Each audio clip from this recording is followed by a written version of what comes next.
Luna, apo, tingnan mo ang mga halamang ito. Bawat isa ay may sariling katangian. Lalo na po itong mga kalamansi. Napakatatag nila. Alam mo, katulad ng bulaklak na ito, ang sampagita, mukhang marupok, pero matatag ang ugat. Matibay ang loob, katulad mo, apo. Oh, lola naman eh. Hindi ako nagbibiro, Luna. May mga panahong darating na kailangan mong maging matatag. Tulad ng mga halamang ito, kailangan mong magkaroon ng lakas na hindi nakikita sa labas. Aling Maria! Aling Maria! Luna, pasensya na sa abala. Ano bang nangyari? Bakit parang kabado ka? Magtatanong lang sana ako kung nagawi man lang ba dito ang anak kong si Nicole. 5 araw na kasi siyang hindi umuwi. 5 araw na po? Bakit ngayon lang po kayo nagsabi? Kasi akala ko babalik din siya. Kaya ipinagwalang bahala ako na muda. Abala pa naman ako sa mga ginagawa ko sa bukid. Nag-report ka na ba sa mga pulis? Galing na ako sa bayan, sa presinto. At anong sabi ng mga pulis? Hindi lang pala ang aming anak na si Nicole ang nawawala. May iba pa raw na mga dalagang nawawala rin. At marami na silang tala ng mga ganitong kaso. Mga dalaga po? Gaano na po karami? Hindi ko alam ang eksaktong bilang. Pero sabi ng mga pulis, tumadami na raw. Lahat sila mga dalaga, katulad ni Nicole, katulad mo, Luna. Hindi na talaga maganda ang nangyayari sa atin ngayon. Kaya ikaw, apo, kahit na totomboy-tomboy ka, kailangan mo pa rin mag-ingat. Delikado ang nangyayari ngayon sa mga kababaihan. Kung hindi nyo nakita ang aming anak, ay hindi na ako magtatagal. Sakali mang may alam kayo o nabalitaan tungkol sa anak ko, pakipaabot naman sa amin agad ha. Nang hindi na mag-alala ang asawa ko, hindi na rin siya makatulog mula nang umalis ang aming anak. Ay sige, sana'y walang mangyari sa anak mo. Makauwi sana siya ng ligtas. Sada nga ho, Aling Maria. Sige ho, uuwi muna ako. Sasabihin ko lang sa asawa ko ang nangyari tapos maghahanap uli na naman ako sa anak namin. Nananalakay na naman sila. Sinong sila? Ang mga kakaibang nilalang. Nangyari na ito noon. Mukhang mauulit na naman ngayon. Ano pong ibig niyo sabihin, Lola? Ang pagkawala ng mga kababaihan ay isang misteryo. Nangyari na rin ito noon. Kung hindi lang sa tulong ng diwata na nagbigay ng mutya ng kalamansi, hindi masusugpo ang mga aswang. 1 dekada lang silang nagpahinga. Ngayon ay nagbabalik na sila.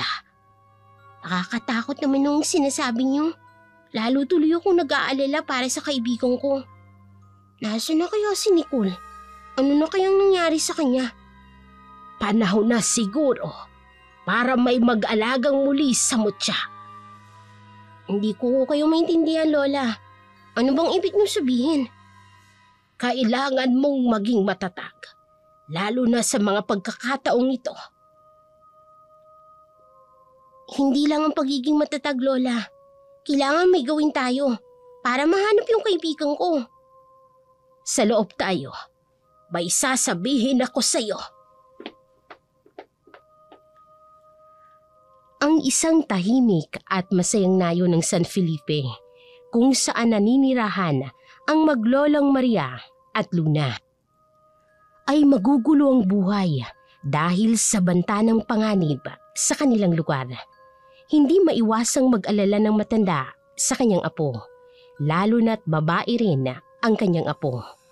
Hindi mawala sa isip ni Luna ang sinabi ng amang nawawala ng anak, ang tungkol sa pagkawala nito.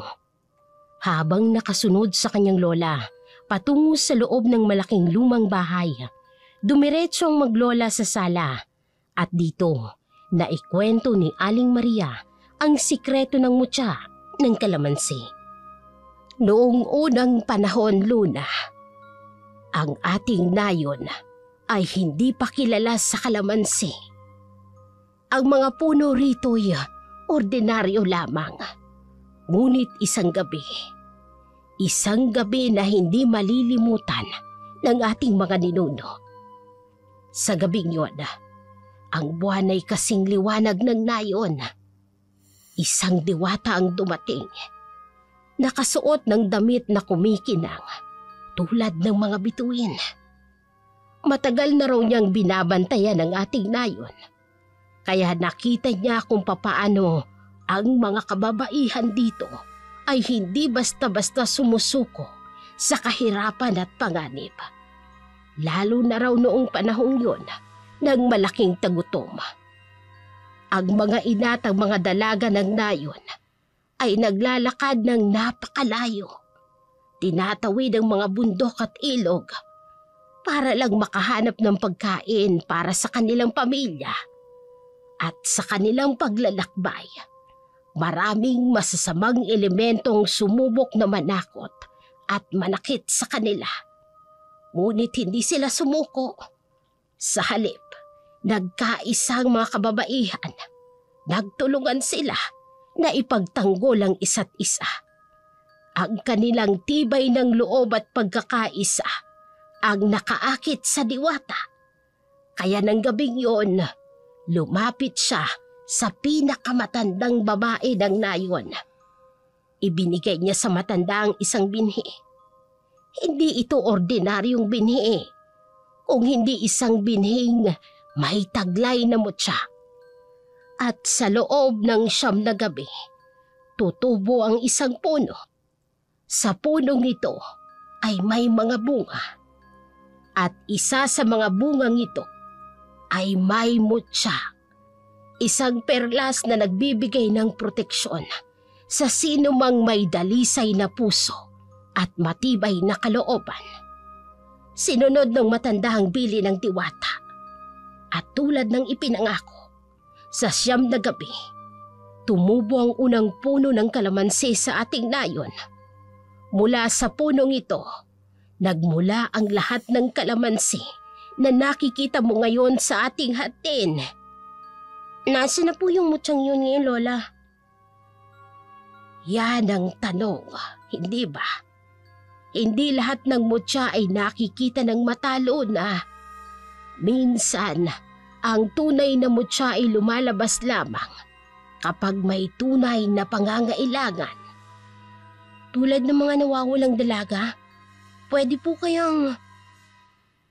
Nagpatuloy ang kanilang usapan tungkol sa mutya at sa posibleng papel nito sa kasalukuyang sitwasyon.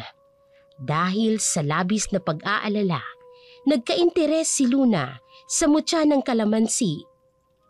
Dahil sa hangarin na makatulong sa mga kababaihang nawawala, lalo ng kaibigan nitong si Nicole. Umabot ng hating gabi ang pagkwento ni Aling Maria tungkol sa mutya ng kalamansi na kinawiwilihan naman ni Luna na pakinggan. Kinaumagahan, maagang pumunta sa bayan si Luna.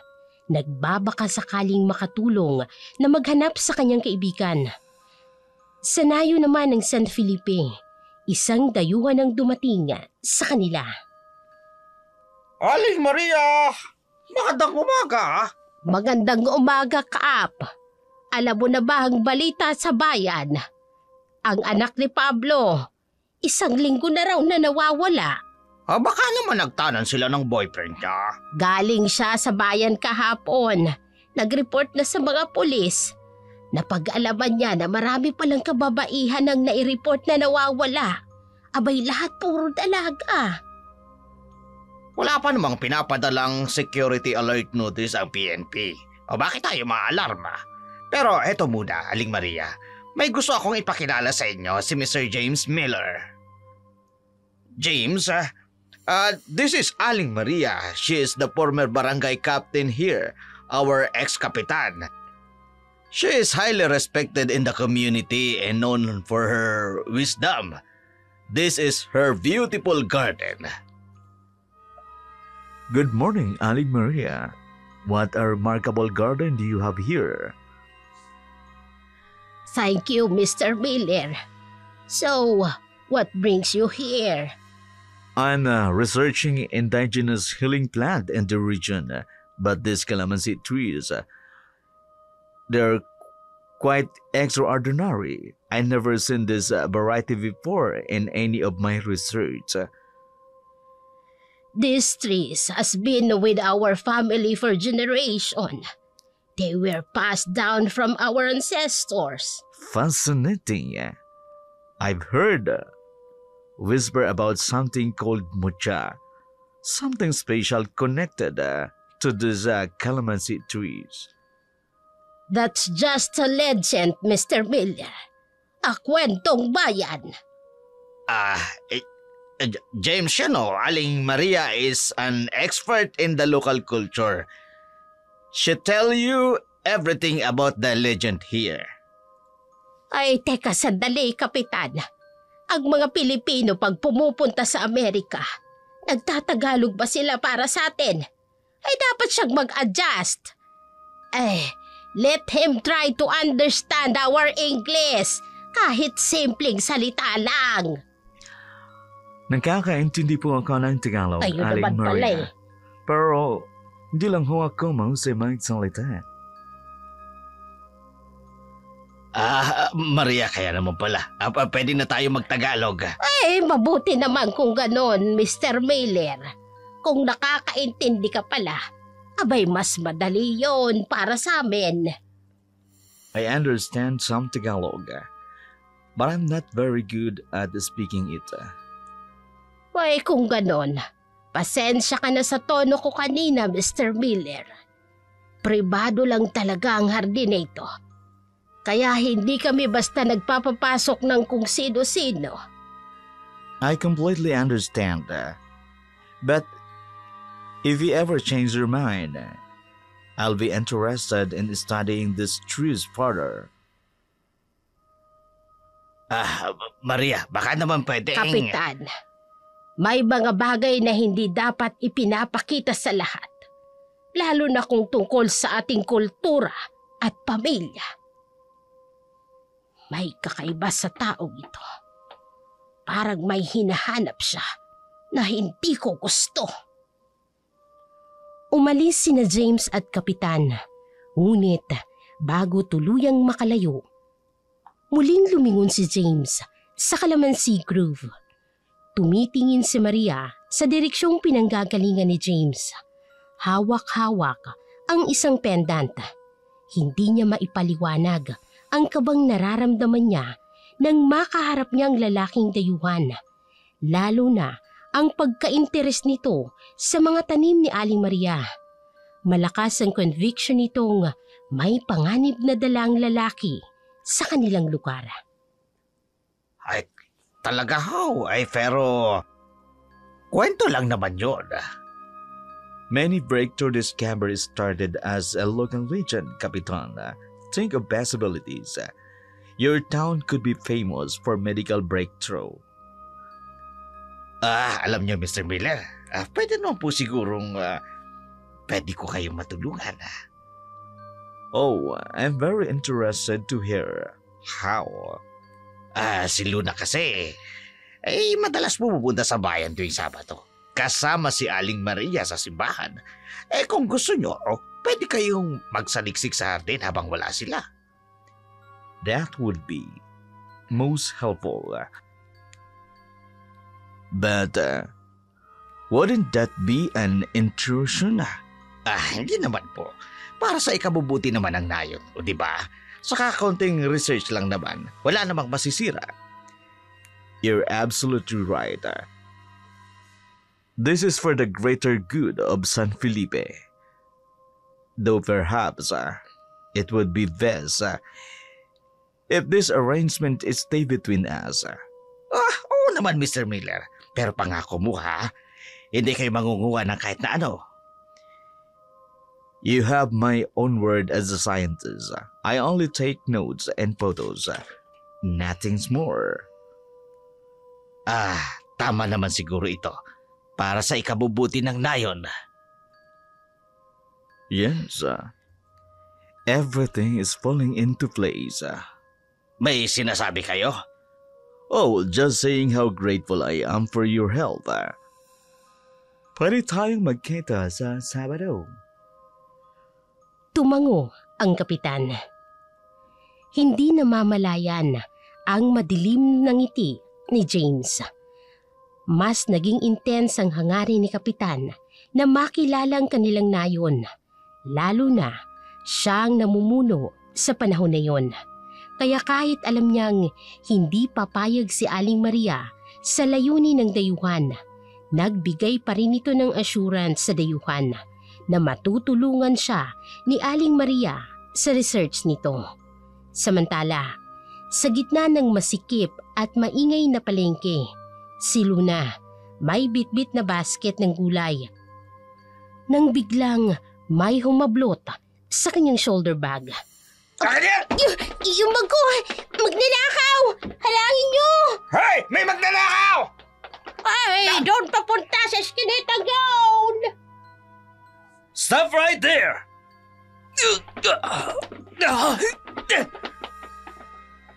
Ay, ang galing naman ng kanong to. Natalo niya yung magnanakaw. Hoy! Bumalik ka rito, magnanakaw! I believe this is belong to you. Salamat po, Mr. Please call me James Miller. Are you all right? That must have been frightening. Opo. Okay lang po ako. Hindi ko po inaasahan na may mangyayaring ganito sa palengke. The world can be dangerous. Sometimes we need protection or protectors. Nasa palengke rin po pala kayo? Yes. Studying local medical plants. Though I must admit, your calamansi group is the most intriguing specimen I've encountered. Tungkol po pala doon. I understand your grandmother hesitation, but surely you see the value of research, learning the special properties of your group. Pasensya na po Pero dapat po umuwi na ako eh. Naghihintay po kasi sa akin ng lola ko. Of course.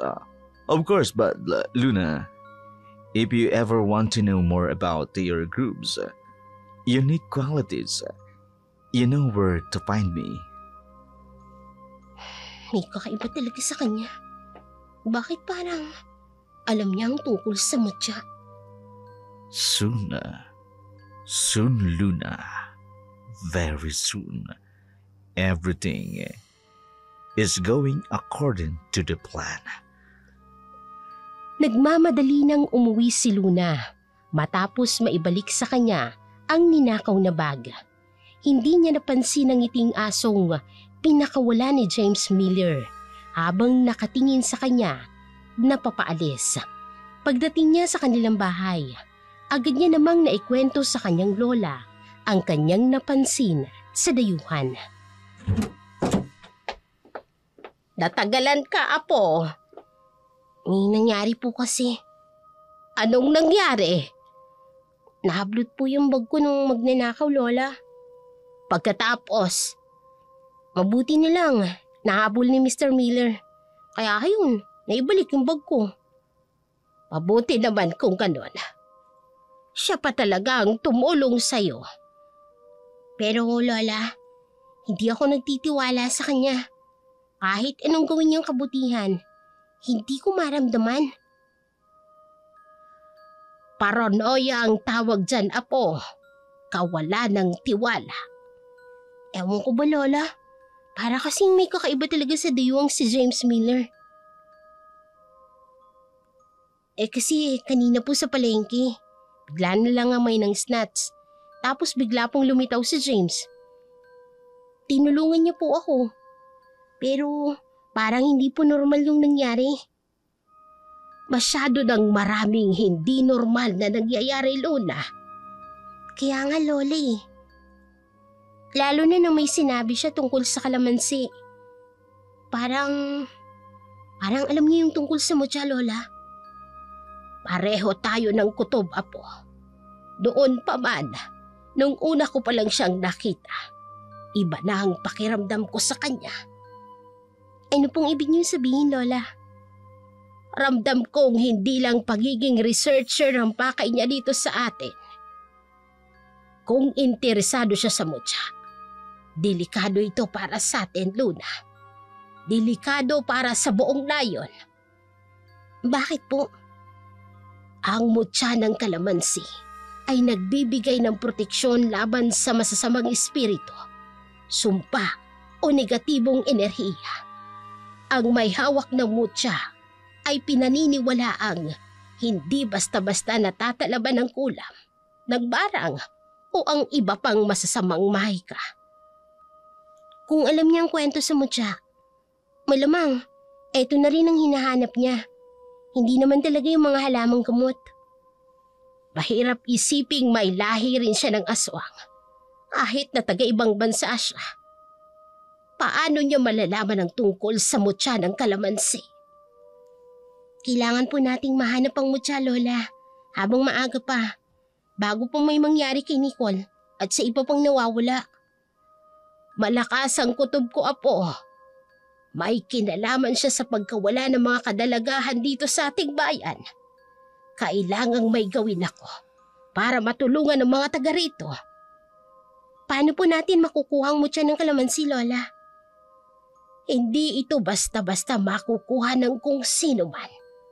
Maliban na lang kung pahintulutan ng diwata na nangangalaga rito. Ang mutya hindi basta-basta nakukuha. Tanging may malinis na puso at mabuting hangarin ang karapat-dapat dito. Pinipili ito ng kalikasan o ng diwata at kusang ibinibigay sa taong may respeto sa kapwa at sa kalikasan. Dapat kang maging mapagkumbaba, matyaga at handang magsakripisyo. May mga pagsubok na kailangang lampasan at kung hindi ka itinakda ng tadhana, hindi mo ito makakamit. At higit sa lahat, kailangan mo ng pananampalataya sa sarili mo, sa kalikasan at sa kapangyarihan na higit pa sa atin. Pero, paano po? Saan natin siya matatagpuan? Ang mutya ng kalamansi ay nasa loob ng kakaibang kalamansi. Mas maliwanag, mabigat, may kakaibang anyo. Madalas daw itong matatagpuan sa mga sagradong lugar, tulad ng gubat, tabi ng ilog, o sa ilalim ng malaking punong kahoy. Malamang, iniisip niya na ang mutya ay nasa ating kalamansi group, Lola. Malamang sa malamang, Apo. Anong gagawin natin ngayon, Lola? Subukan natin ang ritual, Luna. Isang ritual na ginagawa ng mga ninuno natin kapag may banta sa nayon. Pero kailangan ng isang dalisay na puso. Isang taong handang magsakripisyo para sa kapwa. Kung para makatulong sa mga nawawala, Lola, handa akong gawin ng kahit na ano. Kung gayon, maghahanda tayo ngayong gabi. Sa ilalim ng buwan, sa gitna ng kalamansian, doon natin gagawin ang ritual. Para sa iyo to, Nicole. Kailangan kong sumugal. At least, may magawa man lang ako para matulungan ka. Kung ito man yung paraan para matulungan kita. Sana okay ka lang sa kinalalagyan mo. Sana buhay ka pa, Nicole. Mula sa malayo, may mga matang nakatingin sa kanila. Si James nakatago sa likod ng puno. Malapit na. Malapit na.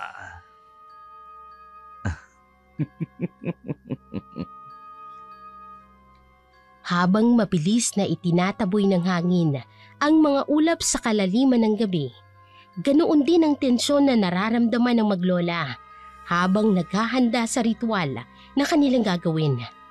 Habang abala ang kanyang Lola Maria sa paghahanda, napansin niya ang lalaking si James Miller na umaali-aligid sa kanilang kalamansi. Sa madilim na bahagi ng hardin, tanging ang liwanag ng buwan ang nagbibigay liwanag sa paligid. habang si Luna ay nagtatago sa likod ng malaking puno ng kalamansi. Ikatlong gabi niya nang pabalik-balik dito Mula dito sa aking kinatatayuan, hindi niya napapansin na nakatingin ako sa kanya. Malalaman ko rin ang sikreto mo, James Miller. Ang hindi ko lang maintindihan kung bakit tuwing sasapit ang ating gabi, doon siya pumupunta sa pinakamatandang puno ng kalamansi. Hinahaplos-haplos niya pa ang mga sanga para siyang may hinahanap. Ngayon naman, kinukuha niya ang mga dahon. Inilalagay sa isang maliit na supot. Hindi lang yun. May dala siyang aparato. Parang scanner. Sinisiyasat niya ang bawat puno. Papalapit siya dito sa punong pinagkukublian ko. May ipinupulong siya. Hindi ko lang maintindihan. Pero parang ibang wika. Teka, ngayon ko lang napansin may kakaiba sa mga mata niya kapag tinitingnan niya ang mga puno. Parang nagniningning. Hindi, parang may apoy. Teka, parang kagaya nung tuwing nagtatagpo ang mga mata namin ni Nicole noon. Ganun din ang nakikita ko. Anong kaugnayan niya kay Nicole? Bakit walang sinasabi si Nicole sa akin noon? Teka, ano yun? May kumikislap sa kamay niya. Parang bato. Parang may humihila sa bato papunta sa direksyon ng... Hindi maaari. Papunta ito sa direksyon kung saan huling nakita si Nicole. Aalis na siya. Pero, bakit may mga ngiti sa labi niya? Kailangan kong sabihin kay Lola ang lahat ng ito. Sigurado na ako, may kinalaman siya sa pagkawala ng mga dalaga. At ang mutya, baka ito ang tunay niyang hinahanap. Hindi makapaniwala si Luna sa kanyang mga natuklasan. Pakiramdam niya, mapapadali ang paghahanap kung nasaan ang mga babaeng nawawala at kung ano talaga ang pakay ni Mr. Miller sa kanilang lugar. Mula sa kanyang kinatatayuan, nagmamadali siyang pumasok sa loob ng kanilang bahay upang ikwentong natuklasan tungkol kay James sa kanyang Lola Maria. Lola, nakita ko po si James dun sa Calamansi Group. Anong ginagawa niya doon? 3 gabi na po siyang pumupunta ron. Binabantayan ko po siya. May hinahanap siya, Lola. Anong nakita mo, Apo? May dala siyang aparato. Scanner yata yun. Tapos, sinisiyasat niya ang bawat puno. Kinukuha niya yung mga dahon, tapos inilalagay sa supot. Para siyang nag-iipon. Trespassing ang ginagawa niya. Lola, pero palalampasin natin. Makuha lang natin ang tunay niyang pakay. Basta alam nating may kakaiba sa kanya. Kailangan nating matiyak kung ang mutya pa rin ang pakay niya. Opo, Lola. May nakita rin po akong bato sa kamay niya. Kumikinang po. At parang may humihila dito papunta po sa direksyon po kung saan huling nakita si Nicole. Kaya pala. Ano po, Lola? Luna, Apo. Hindi ordinaryong dayuhan si James Miller. Noong unang kita ko pa lang sa kanya, naramdaman ko na. Sino ba talaga siya, Lola? May mga nilalang, mga engkanto na nagnanais ng kapangyarihan ng mutya. Noon pa man, pinapahanap na nila ito. Pero hindi nila ito makuha dahil ang mutya ay para lamang sa mga dalisay na kalooban. Hindi kaya, Lola? Oo, yun din ang naiisip ko. Maaaring si James ay isa sa kanila at ang mga nawawalang dalaga, ginagamit niya siguro para mahanap ang mutya. Kaya lamang sa isang banda, dayuhan siya. Panigurado akong hindi siya kasamahan ng mga itim na nilalang noon noong unang panahon. Pero sa mga ikinikilos niya, walang pinagkaiba sa mga naunang nagka-interes sa mutya. Isa pa, Lola. Parehong mga mata nila ni Nicole. May apoy. May kakaibang ningning. Wala na tayong panahon, Apo. Kailangan nating gawin ang ritual ngayong gabi bago pa mahuli ang lahat. Sabihin niyo lang po kung anong gagawin ko, Lola. Makinig kang mabuti, Luna. Ang ritual na ito, ginagawa ng ating mga ninuno para tawagin ang diwata. Pero may kapalit ito. Kahit na ano, Lola, gagawin ko. Para sa mga nawawalang dalaga. Para kay Nicole. Magsisimula tayo sa pagsikat ng buwan. Tandaan mo, Luna, kapag nagsimula na tayo, wala nang atrasan. Kung ipagkaloob sa'yo ng diwata ang mutya, isaalang-alang mong mabibigat na responsibilidad na papasanin mo sa iyong balikat. Sa loob ng kalamansian, sa likod ng malaking bahay, isinagawa ng maglolang Maria at Luna ang kanilang ritual. Sa ilalim ng pinakamatandang puno ng kalamansi, maingat nilang inilatag ang bilao ng may alay na prutas, bulaklak, kandila at isang maliit na mangkok ng gatas. Tahimik na nagdasal si Maria habang si Luna, nakaluhod sa tabi niya, ay nagmasid at sumunod sa ginagawa ng kanyang lola. Ang simoy ng hangin ay biglang naging malamig. At ang mga dahon ng kalamansi ay bahagyang gumalaw sa kabila ng katahimikan ng gabi. Ilang oras silang naghintay, ngunit walang kakaibang nangyari. Unti-unting nanlamig ang gatas sa mangkok at ang kandila ay patuloy na natutunaw hanggang sa tuluyan ng namatay ang mga ningas nito. Napabuntong hiningang maglola habang si Luna ay halatang nanghihina dahil sa antok. Tahimik nilang itinapon ng mga alay at bumalik sa loob ng bahay. Pagdating ng kanilang silid, mabilis silang nakatulog, hatid ng malamig na simoy ng hangin na dumadaan sa bintana. Sa kalaliman ng gabi, ikatlong ganting o tinatawag na third watch.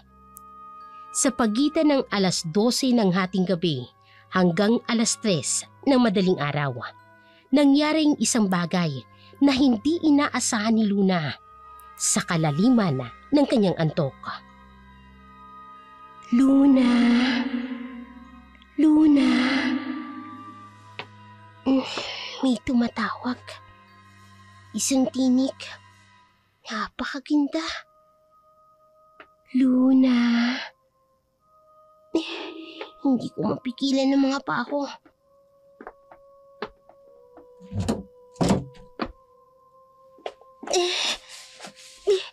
Para akong hinihila ng isang hindi nakikitang puwersa. Teka, bakit pupunta ako sa kalamansian? Hindi ko kontrolado ang aking katawan. Pero hindi naman ako natatakot. May kakaiba. May kapayapaan. Ang kalamansian. Iba ang itsura ngayong gabi. Parang bawat dahon may sariling liwanag. At doon, sa gitna, may isang punong naiiba sa lahat. Napakaliwanag. Parang binubuhay ng sarili nitong ilaw. Luna, anak ng San Felipe, narinig ko ang iyong tawag. Hindi ako makagalaw, pero ramdam kong naiintindihan niya ako. Ang ritual na ginawa ninyo ng iyong lola, pinagtibay nito ang inyong determinasyon, ang inyong pusong dalisay. Totoo ba itong nakikita ko? Isang napakagandang diwata. May hawak ng isang makintab na bagay. Halika, lumapit ka. Tingnan mo, Luna. Ito ang mutya. Nagniningning ito dahil sa iyo. Dahil sa layunin mo. Ang mutya, parang buhay. Parang may sariling tibok. Tanggapin mo ito, Luna. Ngunit tandaan mo, kasama nito ang malaking responsibilidad. Hindi magiging madali ang darating na pagsubok. Kailangan mong magpakatatag. Hindi lamang para sa iyong kaibigan, kung hindi para sa lahat ng kababaihan ng San Felipe. Ramdam ko ang kapangyarihan ng mutya. Tumadaloy sa aking mga ugat. Gamitin mo ang mutya ng karunungan, Luna. May mga puwersa, tulad ng mga tao, na gagawin ng lahat para makuha ito. Pero tandaan mo, ang tunay na lakas ng mutya ay nasa puso ng gumagamit nito. Unti-unting nawawala ang liwanag. Naririto lang ako, Luna. Sa tuwing kailangan mo ko, sa bawat ihip ng hangin, sa bawat patak ng hamog, at sa bawat bunga ng kalamansi. Teka, sandali! Unti-unti siyang nawawala. Pangako ko sa inyo, Diwata. Pangako ko kay Nicole. Pangako ko sa San Felipe. Hindi ako susuko. Hindi ako matatakot. Hindi. Luna apo, kising. Lola? Anong oras na po? Akala ko kung ano nang nangyari sa'yo. Bakit ka natulog sa gitna ng kalamansian natin? Lola, may nangyari kagabi. Ang Diwata, binigyan niya ako ng mutya. Luna apo, huli na ang lahat. Hindi, Lola. Totoo ang lahat. Tingnan niyo ito, oh. Ito ang... Nasaan ang mutya sa liig ko? Kita ko kung paano ibinigay sa akin ng Diwata ang mutya. Nananaginip ka lang, apo. Ang totoo, nilusob tayo kagabi. Ha? Ano pong ibig niyong sabihin? May mga armadong lalaki, mga nakabonet. Wala akong nagawa. Nakataas ang mga baril nila. Hindi. Lola, hindi totoo yan. Ang mutya, nasa akin. Ibinigay sa akin ng Diwata kagabi. Kumising ka, apo. Nananaginip ka lang. Wala na. Wala na ang kalamansian natin na posibleng kinaroroonan ng mutya. Hindi po. Lola, pakinggan niyo ako.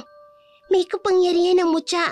Sinabi sa akin ng Diwata kung paano ito gamitin laban sa mga aswang. Luna, tama na. Wala na ang pag-asa natin sa mutya. Ninakaw na nila kasama ang puno ng mga kalamansi. Nasisiguro kong nandoon ang mutya ng kalamansi. Hindi po pwede. Lahat ng puno wala na. Wasak na ang hardin natin at ang kakaibang puno ng kalamansi. Putol na. Luna, apo, kayo naniniwala ka na sa akin. Panaginip lang ang nangyari sa iyo. Ang pagpapakita sa iyo ng Diwata. Tama nga po kayo, Lola. Panaginip lang pala talaga ang lahat. Walang Diwata, walang mutya, wala nang ating hardin. 30 taon na akong nangangalaga sa lugar na ito, apo. Pero ngayon, tila nawalan na ito ng buhay. Sino po kayang may gawa nun? May kutob ako. Ang dayuhan na yon ang may gawa nito. Kaya lang wala tayong katibayan na siya nga ang may gawa. Kahit pa sabihing nagpakita siya ng interes sa puno ng kalamansi. Pero wala pa rin tayong katibayan. Nakabonet ang mga armadong lalaki. Kaya hindi ko rin sila nakilala. Paano nila nagawa to, Lola? Hindi man lang nila inaisip na may mga taong nagpapahalaga sa lugar na to. Sa mga katulad nila, Luna, ang mga puno ay puno lang. Hindi nila nauunawaan ang halaga ng mga ito sa ating buhay. Tama po kayo, Lola. Panaginip lang talaga ang lahat. Sige na, Apo. Pumasok ka na rin sa loob maya-maya. Maghahanda na ako ng almusal. Ang akala ko talaga, totoo ang lahat. Pero bakit habang kausap ko ang diwata, ramdam ko ang mga nangyayari? Ang lakas ng hangin, ang mga dahong nalalaglag. Tapos, panaginip lang pala ang lahat. Ha? Ano yun? May kumikislap na liwanag. Tumatama sa mata ko. Ano to? Isang kakaibang kalamansi na kumikintab? Luna! Halika na rito, Apo! Opo, Lola! Papasok na po! Mabilis na isinilid sa bulsa ni Luna ang kalamansi. Tumakbo papasok ng bahay, bagamat sinira ng mga hindi nakikilalang lalaki ang kanilang kalamansi group. Pero hindi pa rin nawawala ng pag-asa si Luna. Lalo pat sariwa pa sa kanyang isipan ang sinabi ng diwata. Kung paano mapapaningas ang agimat ng mutya ng kalamansi. Hindi niya rin makalimutan ang sinabi ng kanyang lola tungkol sa tunay na kapangyarihan ng mutya. Wala sa mutya talaga kung hindi sa pusong dalisay na may hangaring tumulong. Kaya nabigo man siya sa mutya ay hindi pa rin siya susuko na hindi mahanap ang kaibigan at mailigtas sa mga taong kumuha rito. Samantala, kinahapunan, dumating ang tatay ni Nicole upang ibalita na isa na namang dalaga ang nawawala mula sa isang barangay ng kanilang bayan. Aling Maria! Aling Maria! Oh, bakit? May balita ka ba tungkol kay Nicole? Wala pa rin po. Pero may natuklasan ako sa kabilang barangay. Anong natuklasan mo? Kanina habang naghahanap ako, napadaan ako sa Doña Clara. May nakausap ako mag-asawa. Nawawala din yung kanilang anak at dalaga rin. Kailan nawala? Kagabi pa daw. Si Rosa, kaedad labang ni Nicole at estudyante rin. Alam niyo ba ang kakaiba? Ano yun? Bago siya nawala, may nakakita raw sa kanyang kasamang isang puting lalaki tulad nung huling nakasama ni Nicole. James Miller. Aling Maria, ano bang nangyayari? Bakit puro dalaga ang nawawala? Bakit parang may sistema ang lahat ng pagkakawala? Huwag kang mangamba. Hanggat hindi nakikita ng mga pulis ang katawan ng mga nawawalang kadalagahan, huwag kang mawawala ng pag-asa. Manalangin kang huwag pababayaan ng Diyos ang anak ko. Tandaan mo, ang tao habang nabubuhay, lahat ay may pag-asa.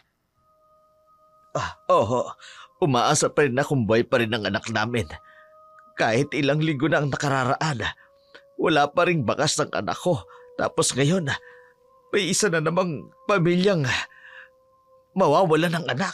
Magtiwala ka. May mga bagay na hindi natin maintindihan. Pero may puwersa ring tumutulong sa atin.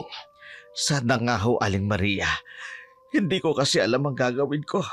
Pati ang asawa ko nagkakasakit na dahil sa labis na pag-aalala. Pangako ko, tutulong ako. Gagamitin ko ang impluwensya ko. Noong ABC President pa ako ng mga barangay kapitan ng bayan, hihingi ako ng tulong sa kanila. Baka may balita sila kung nasaan si Nicole. Salamat po, Aling Maria. Kahit hindi na kayo ang kapitan sa ating nayon, gusto pa rin ang pagtulong mo sa amin. Lumapit ka na ba kay kapitan? Oo, pero parang baliwala lang sa kanya. Nakakasakit nga ng kalooban. Kasi iniisip niya na malandi ang anak ko. Baka nagtanan lang daw. Pero hindi ganun ang pagkakakilala namin sa anak namin. Naniniwala ako sa'yo. Gagawa ako ng paraan para matulungan kang mahanap ang anak mo. Sige ho, babalik ako sa paghahanap. Baka may makita ng baka sa mga pulis. Kung may matuklasan kayo, Aling Maria, kahit ano man ho, pakitawagan lang ako ha. Hindi na makakain ng asawa ko, hindi na rin makatulog. Oo, ipinapangako ko. Malapit na. Kailangan ng kumilos ni Luna bago pa may sumunod na biktima. Walang silbi. Walang kwentang kapitan. Nakatayo lang sa opisina. Nagpapaganda ng pangalan. Habang nawawala ang mga kadalagahan ng San Felipe. Kung noon pa lang ay nakinig na sila sa akin. Kung hindi lang dahil sa perang ipinamumudmod noong eleksyon. Ay, ganyan talaga. Sa halip na piliin ang may kakayahan, pinili nilang may pera. Tingnan mo ngayon, nakaupo ka lang dyan. Panay ang depensa sa mga dayuhang yon. Harap-harapan ang nawawalang mga kababaihan pero wala pa rin ginagawa. Hindi na ako maghihintay. Kung ayaw mong kumilos, ako mismo ang kikilos. Patutunayan ko sa mga tao na nagkamali sila ng desisyon. Ang akala nila'y wala akong magagawa dahil wala na ako sa posisyon. Pero ang hindi nila alam, may mga bagay akong alam na hindi nila maiintindihan. May paraan ako para mahuli ang mga kumukuha sa mga kababaihan. May paraan para mapatunayan kung sino talaga si James Miller at kung bakit siya naririto. Luna, ikaw ang pag-asa natin ngayon at ang mutya, ang kapangyarihan nito. Ito ang magbubunyag sa lahat.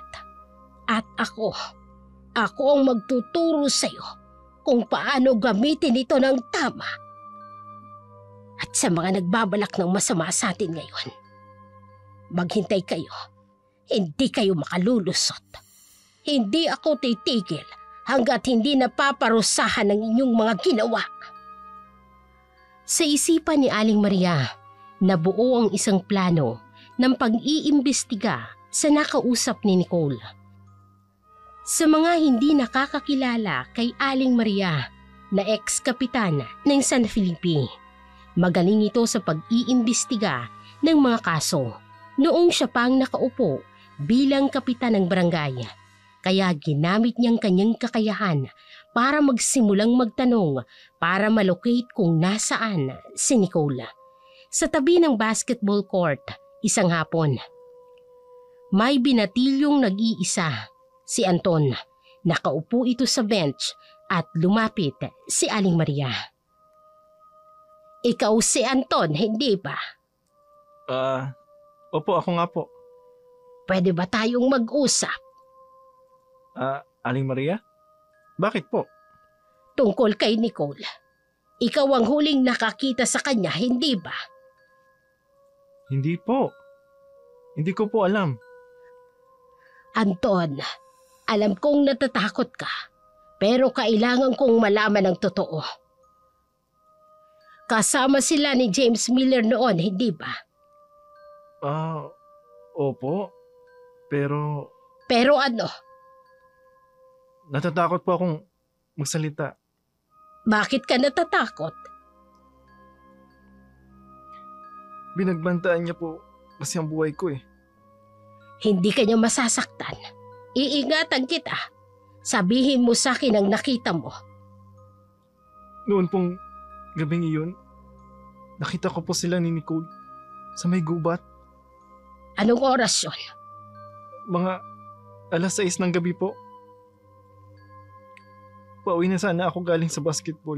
Tapos, nakita ko sila. Anong ginagawa nila? May kakaiba po kay Sir James noon.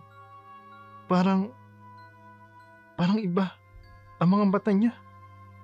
Ibang mga mata. Papadong Parang may apoy po. Tapos, may binubulong siya kay Nicole. Hindi ko maintindihan. Parang ibang wika. at si Nicole. Anong ginagawa niya? Parang wala po sa sarili. Parang na-hypnotize. Tapos, Sabihin mo, kailangan kong malaman. may kinuha po si Sir James sa bulsa niya. Parang bato. Kumikinang po. Tapos, inilapit niya kay Nicole. Pagkatapos nun, parang nawala sa sarili si Nicole. Sumunod na lang siya kay Sir James papunta sa gubat. At hindi mo sinundan? Gusto ko po sana. Pero bigla po siyang lumingon sa akin. Nakita niya ako. Tapos sinabi niya, kung magsasalita raw ako, isusunod niya daw ang pamilya ko. Tama na. Salamat sa pagsabi sa akin. Aling Maria, patawad po. Dapat sinabi ko na ito noon pa. Hindi mo kasalanan. Pero ngayon, alam ko na kung anong dapat gawin. Po? May mga bagay na dapat mong malaman tungkol kay James Miller. Pero hindi pa ngayon. Maghintay ka lang. May magbabago sa lahat. Mag-iingat ka, Anton. Huwag kang lalabas ng gabi. At kung makita mo ulit si James, tumakbo ka. Tumakbo ka ng mabilis. At saka mo gamitin ito. Ano po ito? Pangontra sa mga taong masasama ang loob. Masasamang elemento ng mundong ito. Lalo na sa mga aswang. Kaya huwag mong iwawala yan. Tumango si Anton. Nanginginig pa rin. Habang naglalakad palayo si Aling Maria, kita ang determinasyon sa mukha nito. Sunod nitong pupuntahan ay ang pamilya ni Nicole. Nagmamadaling tinungo ni Aling Maria ang bahay ni Nicole. Hapon noon, nakaupo si Aling Maria at ang ama ni Nicole sa sala. Pablo, may natuklasan ako. May nakakita kay Nicole kasama si James Miller. Si James Miller po. Paano? Wala naman siya rito noong nawala si Nicole. Yon ang kakaiba. May nakakita sa kanilang nag-uusap noong bagong dating pa lang siya. Aling Maria, may dapat siguro akong sabihin sa inyo. Ano yon, Pablo? Si Nicole ho kasi, kilala na pala niya si James Miller. Bago pa man ito dumating dito, nagkakilala na sila sa Messenger. Ano? Sa chat ho, sa online, naging magkaibigan daw sila habang nasa ibang bansa pa si James. Ibig sabihin, si Nicole ang dahilan kung bakit nagpunta si James Miller sa atin. Yun na nga ho, pero may kutob ako na hindi lang siya ang nagbigay ng informasyon, kaya nainganyo si James Miller na pumunta rito. At ngayon mo lang ito sinabi sa akin. Hindi ko po alam na mahalaga kasi nga po nawala si Nicole bago dumating dito si James. Paano naman po namin siya pagdududahan? Gaano katagal na silang magkakilala? Mga 3 buwan na po siguro bago mawala si Nicole. Madalas silang nag-uusap sa chat. Minsan naririnig ko siyang nakikipag-video call. Hindi man lang kayo nag-alala, Pablo. Hindi man lang kayo nagtaka kung bakit biglang interesado ang isang dayuhan sa inyong anak. Magaling po kasi siyang makiusap. Sabi niya researcher daw siya. Interesado sa mga local culture natin. Si Nicole, masaya siyang may nakakausap na galing sa ibang bansa. At pagkatapos, Pablo, Isang araw sinabi ni Nicole na pupunta raw dito si James para mag-research. Excited pa nga siya Kung alam ko lang. at noong dumating siya, nakita mo bang nag-usap sila? Hindi, pero may nakakita raw. doon sa may palengke. Pagkatapos doon, hindi na namin siya nakita, hindi na siya umuwi. Pablo, hindi ba ninyo nakikita? Plinano niya ito bago pa siya dumating. Alam niya na ang target niya. Pero bakit? Ano ang pake niya kay Nicole at sa iba pang mga babaeng nawawala? May mga bagay na hindi kayang ipaliwanag ng normal na pag-iisip, Pablo. Pero iisa lang ang sigurado. Ano yun? Si James Miller. Hindi siya sa kung sinong akala natin.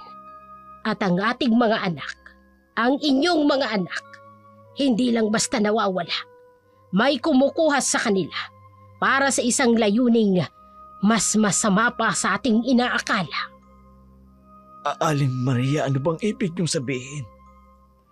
Pablo, kailangan nating umaksyon bago pa may sumunod na biktima. Kailangan nating tutukan si James Miller. May kinalaman siya sa pagkawala ng anak mo.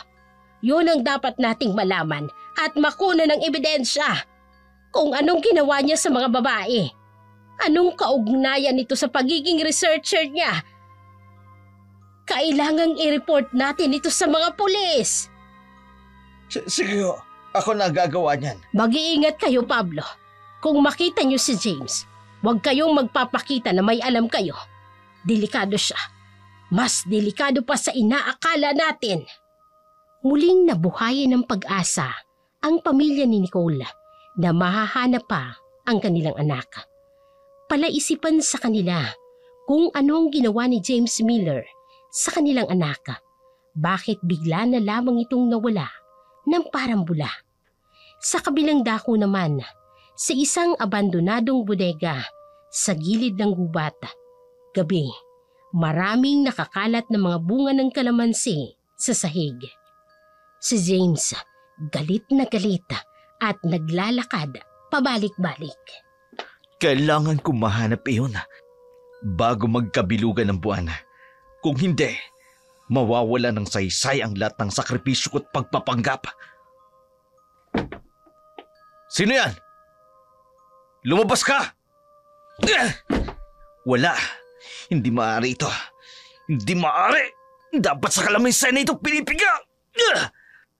7 dalaga ng dinala natin. 7 tagapag-alaga ng kalamansi. Pero wala pa rin ang mutya. Hindi maaari. Alam kong nandito yon. Nararamdaman ko ang kapangyarihan nito. Hindi ako maaari magkamali. Mauubos ang mga bungang ito. Mauubos ang ating oras. Hindi maaaring mabigo ako. Hindi ngayon. Hindi nyo ba nauunawaan? Kapag hindi natin nahanap ang mutya, mawawala ng saysay ang lahat. Ang mga sakripisyo, ang mga ritual, lahat ng aking pinaggandaan sa loob ng napakaraming taon. Kayo mga munting tagapag-alaga, may isa ba sa inyo nakakaalam? May isa ba sa inyo, sa inyong pamilya na may hawak ng mutya? Magsalita kayo! James? Kailangan ko mahanap yun bago magkabilugan ng buwan. Kung hindi, mawawala ng saysay ang lahat ng pagsasakripisyo. Sino yan?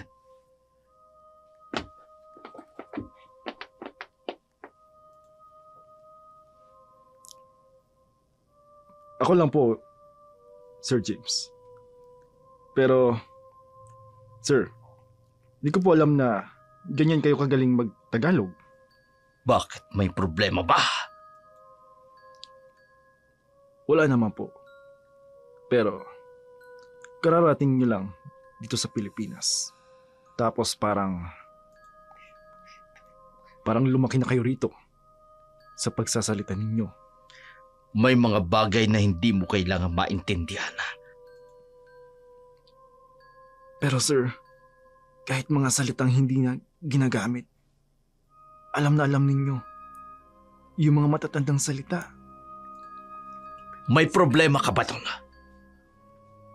Ha? Hindi po. Nagtataka lang po. Kung gusto mong manatiling buhay, kalimutan mo ang nakita at narinig mo rito. Naiintindihan mo ba ako? Oo po, sir. Walang makakapigil sa akin. Mahahanap ko ang mutya na yon. Kahit pa kailangan kong kunin ang bawat dalaga sa San Felipe. Hindi normal to. Parang ibang nilalang. Umalis ka na! Mabilis na tumakbo palabas ang lalaki. Naiwan si James na nanggagalaiti pa rin sa galit. Wala ring kaalam-alam ang lalaki sa tunay na hangarin ng kanyang amo. Sa kabilang dako naman, muli na namang dinalaw sa panaginip si Luna ng diwatang nagkaloob sa kanya ng mutya ng kalamansi. Luna! Luna! Diwata? Kayo po ba yan? Panaginip na naman po ba ito? Ang mutya, nasa pangangalaga mo na. Hindi po. Wala po akong hawak na mutya. Panaginip lang po yung nung isang gabi. Ang kalamansi ay kumikintab ng masikate ng araw. Hindi mo ba natatandaan? Ang kalamansi na nakita ko sa hardin. Yun po ba? Oo, Luna. Yun ang mutya. Kaya totoo ang lahat. Ang pagkikita natin noong gabing yun. Nang matagpo ang kanilang natutulog sa gitna ng kalamansian, sinadya kong gano'n ang mangyari para maingatan ka at ang mutya ng kalamansi. Sinadya niyo pong mangyari yun? Para pag-ingatan ng mutya. Ikaw na ang bagong tagapangalaga nito, Luna. Gamitin mo ito para ipagtanggol ang mga naaapi, para puksain ang mga alagad ng dilim. Sino po mga alagad ng dilim? Sino po, mahal na diwata? Diwata, hintay! Sino sila? Sino ang dapat kong paghandaan? Diwata! Bakit niyo naman ako iniwan? Hindi ko alam kung anong dapat kong gawin.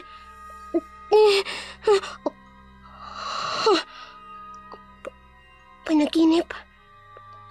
Panaginip na naman. Ang kalamansi, dapat kong tingnan kung totoo nga. Hihiwain ko ng tahan-tahan ng kalamansi. Bagamat panaginip, pero ramdam ko naman na parang totoong diwatang nakausap ko. Tumutugma siya sa description ni Lola tungkol sa diwatang ikinikwento niya sa akin noon. Eto yung kutsilyo. Hihiwain ko ang kalamansi.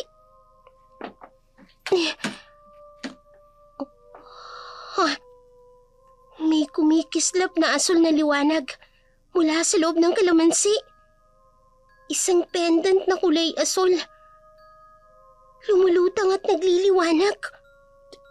Totoo nga. Totoo nga ang lahat. Nasa akin ang mutya. Nararamdaman ko ang init nito sa aking mga palad habang hawak ko ito. Hindi na ako mag-aalinlangan. Gagamitin ko ang kapangyarihang ito para sa mga nawawalang dalaga. Para sa San Felipe. Isusuot ko ito. Maraming salamat, mahal na diwata, sa pagtitiwala. Hindi ko kayo pipikuin. Sa puntong yun, wala nang pag-aalinlangan sa puso at isip ni Luna. Alam niyang hindi siya nananaginip. Tunay na nakausap niyang diwata at nasa kanya na ang mutya ng kalamansi. Kaya lalong lumakas ang kanyang kumpiyansa na matutulungan niya ang kaibigan niyang si Nicole kung saan man ito naroon. Sa kabilang dako naman, sa abandonadong bodega, gabi, galit na pumasok ang kapitan at hinahanap si James Miller. James! James Miller! Nasaan ka? Lumabas ka! James! Bakit ka sumisigaw, Kapitan? Ha? Paanong ganyan ka na magsalita ng Tagalog? May problema ba? Hindi. Nandito ako para sa bayad. Sinisigil ako ng mga taong binayaran ko para makuha ang puno ni Aling Maria na kalamansi. Kalahati pa lang ang naibibigay ko sa kanila. Bayad? Wala kang makukuha ang bayad sa akin. Ano? Pero ang pinangako mo! Pinangako na babayaran kita kapag nakuha ko ang hinahanap ko. Pero wala. Wala dun sa puno na yun ang hinahanap ko. Ano bang hinahanap mo sa puno ni Maria? Alam mo ba kung gaano katagal kong plinano ito? Ilang dekada ako naghintay, nagmasid, para makuha lamang yun. Teka sandali. Dekada? Pero mukha ka palang 30. May mga bagay na hindi mo naiintindihan, Kapitan. Mga bagay na mas matanda pa sa iyong ninuno. Teka sandali. Sino ka bang talaga? Ano klaseng panililang ito ginawa mo sa akin? Paniwalang-paniwala pa naman ako. Napasisikatin mo ang lugar namin sa research mo dahil ang sabi mo, makikilala kami sa ibang bansa. Malaking kasikatan ito sa akin, sa aking susunod na kandidatura. Pero lahat ng palalang yun kasinungalingan. At ngayon ipapahiya mo ko sa mga taong inutusan ko.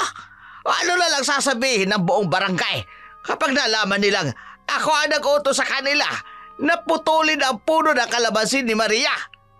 Sino ka bang talaga? Ngayon mo tinatanong yan. Ngayon lang, matapos mong ipagkanulo ang mga kababayan mo dahil lang sa silaw sa pera at katanyagan. Hindi ko alam na may masama kang balak. Akala ko talaga researcher ka. At apam ka talaga. Pero hindi pala. Scammer ka. Napakadali mong lukuhin. Mga taong sakim, isang pangako lang ng pera, ibebenta mo na ang pamana ng iyong nayon. Ewan ko ba kung bakit ako naniwala sa iyo? Ano ba talagang hinahanap mo sa baryo namin? Magpakilala ka kung sino ka talaga. Dahil kung hindi, ako mismo magpapakulong sa iyo. Sa akala mo ba paniniwalaan ka ng mga tao? Sa ginawa mong ito, kahiya-hiya ka sa mga tao. Isang kapitan na nagbayad ng tao para putulin ang kalamansi ng dating kapitan ng barangay na ito. Anong isasagot mo kapag tinanong ka kung anong motibo mo? Hayop ka? Demonyo ka? Bakit ngayon ko lang ito nakita? Ang kaitiman ng buldibo! Sino kang animal ka? Gusto mong malaman kung sino talaga ako, Kapitan? Hindi maaari. Sandali. Ikaw nga. Totoo ang mga paratang. Ikaw ang dahilan ng pagkawala ng mga kababaihan. Saan mo dinala ang mga kadalagahan? Anong ginawa mo sa kanila? Nag-aalala ka na ba sa kanila ngayong, Kapitan? Ngayong huli na ang lahat? Walang hiya ka? Hindi ko alam kung bakit ako nagpaloko sa'yo. Kung bakit hindi ko pinakinggan si Maria sa mga paratang sa iyo. Si Aling Maria, alam mo ba kung bakit siya nakakaramdam ng masama tungkol sa akin? Dahil may alam siya. May alam siyang hindi mo maintindihan. Gusto mong malaman kung anong ginawa ko sa kanila, Kapitan? Gusto mo makita kung saan ko sila dinala? Oh! Ipakita mo! Para maibalita ko sa buong San Felipe kung anong klaseng halimaw ka. Nagsisisi na ako kung bakit nakinig ako sa iyo. Kung bakit ko pinaniwalaan ang mga pangako mong pera at katanyagan. Pero hindi pa huli ang lahat. Pagbabayaran mo ang ginawa mo! Pagbabayaran mo! Kapitan, nakalimutan mo na bang ikaw ang tumulong sa akin? Ikaw ang nagbigay sa akin ng daan para makarating ako rito. Tama! Sasabihin ko ang lahat. Sasabihin ko ang lahat ng nalalaman ko sa'yo! Hindi ka na makapagsasalita ng kahit na ano dahil magiging kasama ka nila.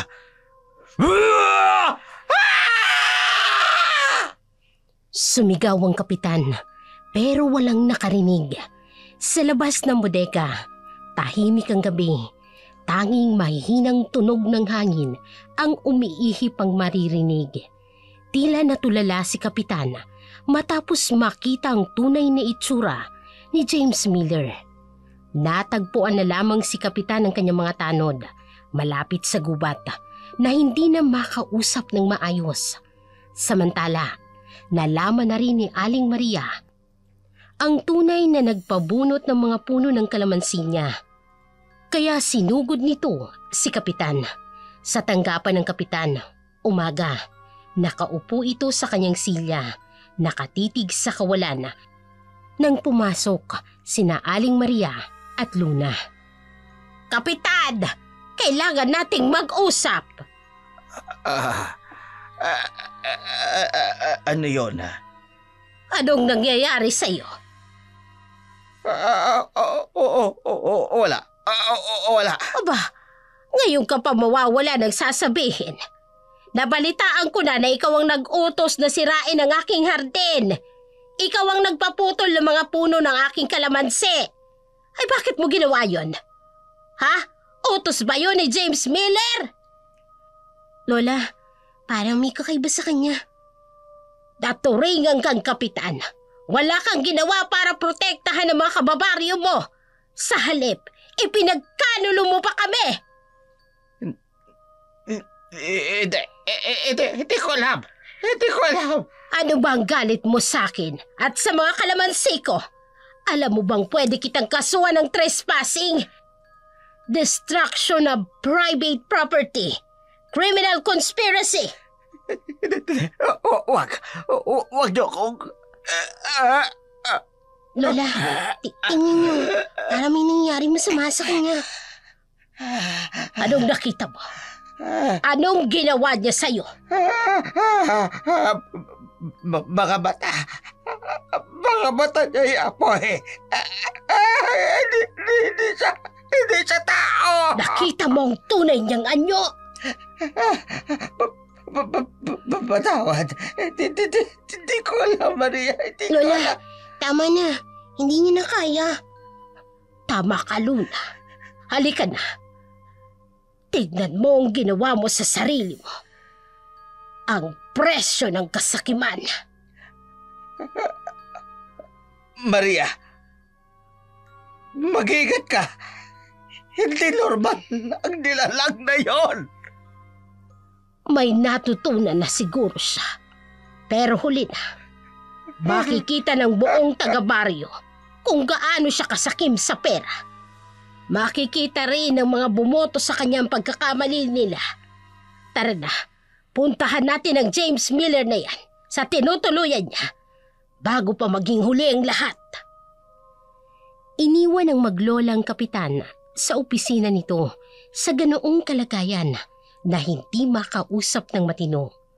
Hindi pa rin napansin ng ibang tanod at ng ilang opisyal ng barangay ang tunay na kalagayan ng kapitan. Pero sa maglola, malinaw sa kanila na may ginawa ang dayuhang aswang sa kapitan nila. Maya-maya pa, narating na nila ang dating tinutuluyan ni James Miller. Lola, tingnan niyo to. Walang gamit. Walang kahit ano. Huwag kang maingay, Luna. Hindi natin alam kung may nakabantay dito. Pasensya na po. Pero parang nagmamadali siyang umalis. May mga papel pa pong nagkalat sa sahig. Huwag mong hawakan ng kahit na ano. Sandali po, Lola. May litrato po sa ilalim ng mesa. Ano yan? Hindi po ako makapaniwala. Si Nicole po ito. Kasama si James Miller. Akin na. May nakasulat po sa likod. 3 months before San Felipe.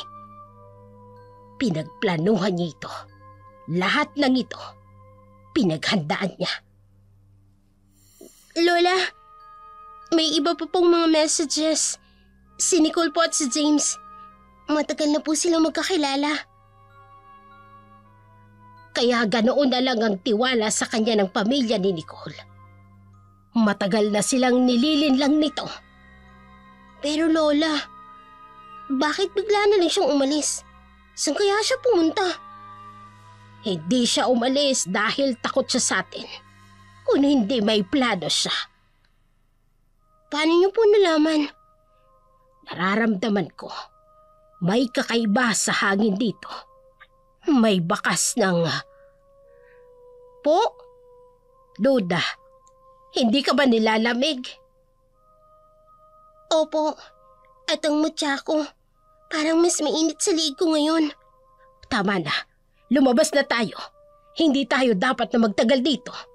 Sandali lang po, Lola. Dapat nating kunin yung mga chat. Hindi. Mabuti nang makita lang natin. Delikado kung may dadalhin pa tayo. Pero Lola, ebidensya po yun. Luna, pakinggan mo ko. Si James Miller, hindi siya normal na tao. Kung may dadalhin tayo mula rito, baka may sumunod sa atin. Ganun po ba siya katalino? Hindi lang talino ang pinag-uusapan natin dito. May mga bagay na hindi kayang ipaliwanag ng normal na pag-iisip. Tulad po ng mutya.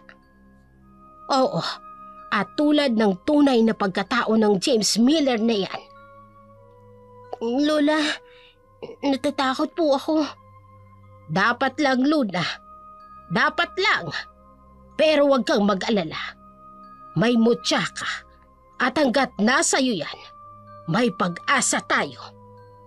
Pero, nasa na kaya siya ngayon? Malapit lang yan. Naghihintay at nagmamatsyag. At tayo, kailangan na rin nating maghanda. Sa kabilang dako naman, sa loob ng sasakyan, kasama ni James Miller ang isa na namang babae na kanyang biktima at dadalhin ito sa kanyang lungga. Sinungaling? Saan mo kami dadalhin? Pinangako mo magandang buhay ang ibibigay mo sa amin. Bakit ka ba galit? Hindi pa ba sapat sa'yo ang mga pangako ko? Alam na namin ang totoo tungkol sa'yo. Alam na namin kung ano ka. At ano nga ako? Ano pa? Eh di mapagpanggap na apam? Timonyo ka. Aswang ka. Mag-iingat ka sa pananalita mo. Nasaan si Nicole? Anong ginawa mo sa kanya? May nakakita sa'yo na kasama mo siya. Bago siya nawala. Huwag kang makialam sa mga bagay na hindi mo dapat alamin. Hindi ako natatakot sa'yo. Aswang ka. Timonyo ka. Pakawalan mo na kami. Gusto mong malaman ang nangyari kay Nicole? Pwede kitang isunod sa kanya. Malalaman ang lahat ng tungkol sa'yo. Hindi ka na makaliligtas. Tumahimik ka!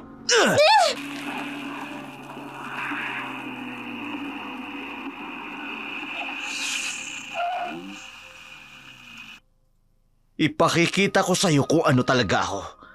Tulad ng ipinakita ko kay Nicole. Gusto mo makita ang tunay kong anyo? Eto! Hindi! Ang mga mata mo! Nag-aapoy! Nagsisimula pa lang! Hindi! Tulungan niyo kami! May aswang dito! Demonyo! Tulong! Oh, Diyos ko! Ang mukha Hindi niya! na ako kailangan magkunwari. Hindi ko na kailangan magpanggap. Lalo't matigas din ang aking dila sa pagsasalita ng Ingles. Ano? Wag! Ang ngipin mo! Parang vampira! Ngayon, mauunawaan mo rin kung anong nangyari kay Nicole. Pinatay mo siya! Pinatay mo si Nicole! Mas masahol pa riyan. Kinain ko maging ang kanyang kaluluwa. Tulungan niyo kami! Kung sino mang nakaririnig, tulong! Oh, Diyos ko! Walang makatutulong sa inyo! Walang makasasakit sa inyo! Hindi! Bakit ganyan ang katawan mo? Parang...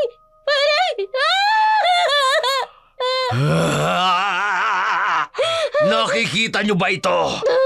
Ito ang tunay kong anyo! Ito ang tunay na mukha ng James Miller! At ngayon, oras na para sumali kayo kay Nicole sa aking koleksyon, mga kaluluwang ninakaw ko! Ang tunay na mukha ng kadiliman ay nalantad sa hindi inaasahan. Sa kabilang dako naman, sa bahay ng maglola, may nabalitaan sila tungkol sa mga nawawalang dalaga. Luna, nabalitaan ko na. Doon dinadala ni James Miller ang mga babae. Sampu, Lola. Paano yung po nalaman? Sa lumang bodega, sa gilid ng gubat, may mga tauhan akong sumusubaybay sa van. Hindi sila napansin. Sa bodega po? Yung dating pag-aari po ng pamilya Madrigal? Oo, doon nga. Matagal nang abandonado yon. Perpektong pagtaguan para sa isang halimaw. Si Nicole po, Lola. Sa tingin niyo, buhay pa siya? May pag-asa pa. Sinabihan ko na ang tatay ni Nicole na mag-report na sa mga pulis. Pero Lola, ano po ba talaga si James Miller? Bakit niya ginagawa to? Hindi siya tao, Luna. Isang aswang na nagpapangkap, kumukuha ng mga babaeng may kaugnayan sa kalamansi. Dahil po sa mutya? Oo. Pinaghahanap niya ito. Kaya nga niya kinuha ang mga kababaihan. Iniisip niyang isa sa kanila ang may hawak nito. Kaya po pala kinuha niya si Nicole dahil nag-aalaga siya ng kalamansi. Pero ang hindi niya alam, nasa iyo pala ang mutya. Kaya kailangan nating kumilos bago pa may mangyaring masama. Pero paano po natin siya haharapin? Masyado nang delikado kung hahayaan natin na kumilos ang apam na yon. Hilaw na nilalang. Akala niya ay makakalusot siya sa pamayanan natin. Hindi po ba dapat hindi natin yung mga pulis? Hindi na, Luna. Ang mga pulis, hindi nila maiintindihan ang tunay na nangyayari. Hindi nila alam kung paano haharapin ang isang nilalang na katulad nun. Ano po bang klase kasing nilalang siya? Isang uri ng aswang. Mas matanda pa sa ating mga ninuno. Kaya nga napakalakas ng kanyang kapangyarihan. Kailan po tayo aalis, Lola? Ngayon na. Kailangan nating makarating doon bago lumubog ang araw. Bakit po bago lumubog ang araw? Mas malakas siya sa gabi. Doon siya kumukuha ng kapangyarihan. Kaya kailangan nating harapin siya habang maliwanag pa. Alam ko pong lubhang mapanganib ito, Lola. Pero kailangan natin silang iligtas. Tama ka, Apo. At tandaan mo, hindi ka nag-iisa. Kasama mo ko at ang mutya. Ang kapangyarihan ng ating mga ninuno ay nasa iyo na. Walang pag-aaksaya ng oras, iminungkahi ni Maria na kailangan nilang pumunta sa lugar na yun bago pa may masamang mangyari. Nanginginig ang kanyang boses habang sinasabing baka mailigtas pa nila si Nicole at ang iba pang biktima mula kay James Miller. Ramdam ang pangamba sa bawat segundong lumilipas. Alam nilang ang bawat sandali ay mahalaga sa pagliligtas sa mga kababaihan mula sa masamang balak ni Miller. Lola, yun na po ba yung bahay? Oo. Tingnan mo kung gaano kadilim ang paligid. Kahit tanghali pa. Hindi po normal yun, ano?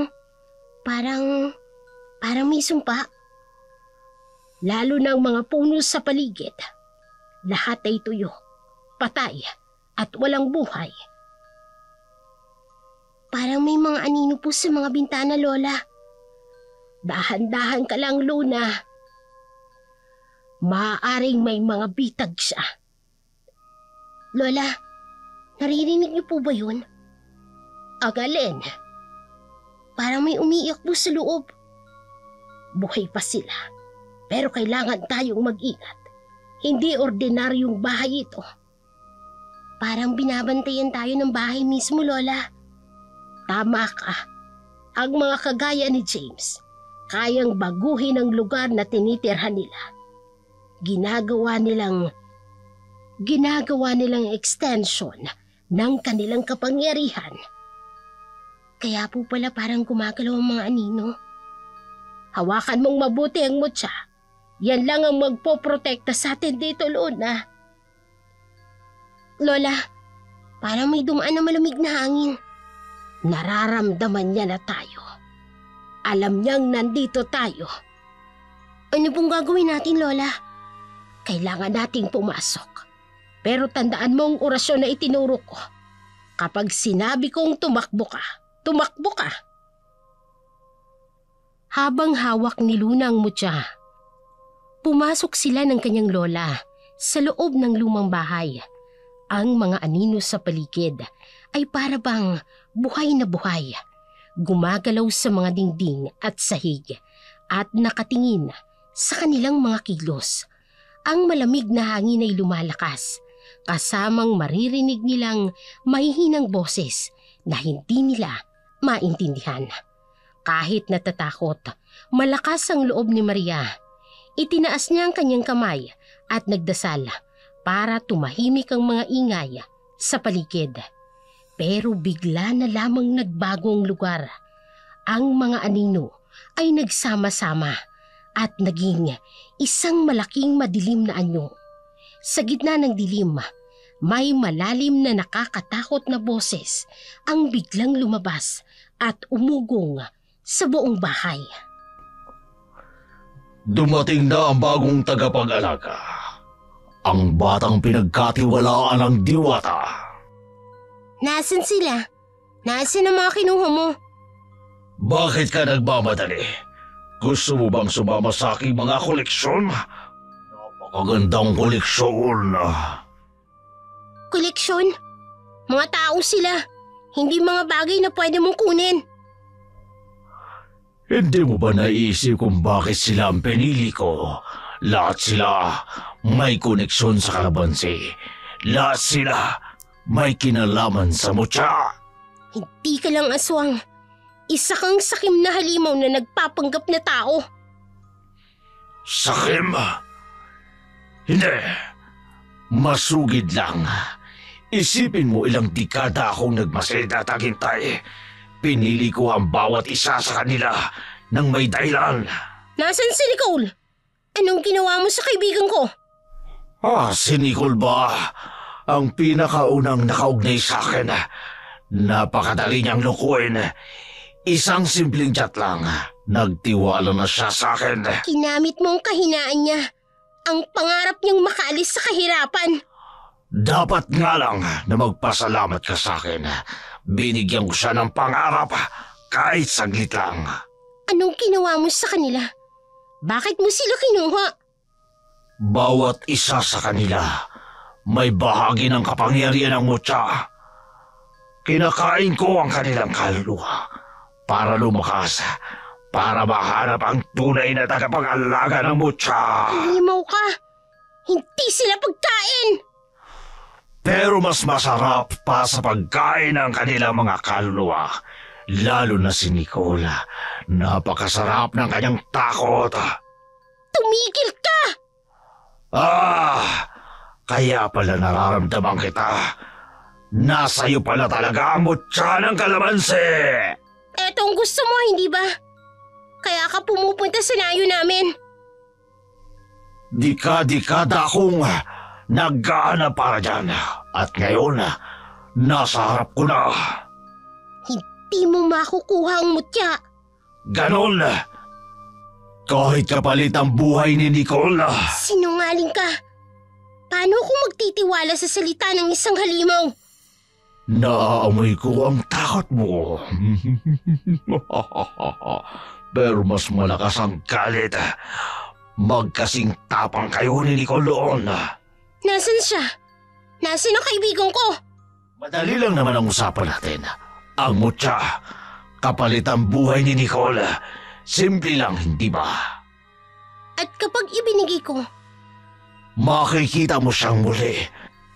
Bago kita itulad sa kanya, maging parte ng aking koleksyon. at kapag hindi, Kung ganoon, mananatili siyang parte ng aking koleksyon. Magdurusa siya habang pinanonood kitang unti-unting nawawala ng buhay. habang naglalaban ang kanilang mga salita, ang kapaligiran sa loob ng bahay ay lalong nagiging nakatatakot. Ang anino ni James ay tila lumalaki, yumayakap sa bawat sulok ng silid, at ang malamig na hangin ay tila bumubulong ng mga lihim na hindi kayang maunawaan ni Luna. Ang mutya sa kanyang mga kamay ay nagiinit, nagpapahiwatig ng kakaibang enerhiya. Ngunit sapat na kaya ito? Tila bumigat ang hangin at ang mga mata ni James ay nagliyab. Puno ng kapangyarihang hindi pangkaraniwan. Sa bawat hakbang niya, papalapit kay Luna, ang lupa ay parang umuuga. Habang ang mga anino ay nabubuo sa hugis ng may nakakakilabot na nilalang. Ngunit bago pa maabot ni James si Luna, itinaas niya ang mutya, hinigpitan ang hawak nito, at sa boses na nanginginig, ngunit puno ng determinasyon, inusal niya ang orasyon na natutunan mula sa kanyang lola. Sa ngalan ng tiwata, ihayag ang tunay na anyo! Alam mo na pala ang orasyon, pero napakahina pa rin. Ano ka ba talaga? Mas matanda ako sa mga ninuno ng inyong ninuno. Hindi mo maunawaan ang aking kapangyarihan. Pigilin ang kasamaan ng aswang! Mahina! Napakahina! Ganyan ba ang kaya ng mutya? Hindi! Hindi ako susuko! Ganon. Akala mo ang munting mutyang yan ay kayang tumalo sa kapangyarihang pinag-aralan ko ng daang-daang taon? Palayain ang kaluluwa! Tumigil ka! Hindi! Hindi ako papayag! Nakikita mo na, wala kang laban sa akin. Ibigay mo sa akin ang mutya! Hindi! Hindi kita hayaang manalo! Tingnan mo kung gaano ka kahina. Tulad ng kaibigan mong si Nicole. Si Nicole? Oo, ganito siya noon. Lumalaban hanggang sa mawala ng lakas, hanggang subuko. Hindi ako susuko! Hindi! Tingnan mo! Unti-unti nang nalalaglag ang mutya sa iyong kamay. Hindi mo na kayang labanan! Pakawalan mo ako! At ngayon, sa wakas, makukuha ko na ang mutya. At ikaw, magiging bahagi ng aking koleksyon kasama si Nicole! Habang unti-unting nalalaglag ang mutya mula sa kamay ni Luna, isang matinding liwanag ang biglang sumilay mula sa kanyang paligid. Ang kanyang huling lakas ay sumanib sa mutya. Nagbigay ng isang malakas na enerhiyang nagpagulo sa madilim na kapaligiran. Isang sigawang narinig. Hindi mula kay Luna. Biglang hinampas ni Maria ng kahoy si James.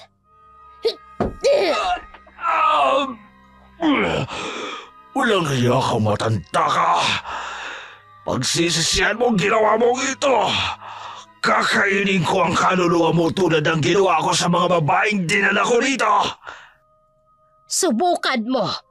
Hindi ako natatakot sa mga tulad mo. Nakita ko ng mas malalakas pa sa'yo noon. Isa ka rin mandirigma na kumalaban sa mga aswang. Sige, ipakikita ko sa iyo ang tunay kong kapangyarihan.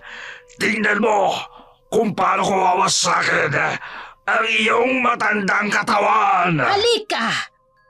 Ipakita mo sa akin ang lahat ng kapangyarihan mo para makita mo kung gaano kahina ang mga tulad mo sa harap ng tunay na pananampalataya. Habang nakatutok si James kay Maria, si Luna ay dahan-dahang bumabalik sa kanyang ulirat. Matya, pakinggan mo ko. Tulungan mo ko. Bigyan mo ko ng lakas. Mamamatay ka sa aking kamay, matanda. At pagkatapos, kukunin ko ang mutya ng iyong apo. Hindi mo mauunawaan ang tunay na kapangyarihan ng mutya. Hindi ito para sa mga sakim na tulad mo.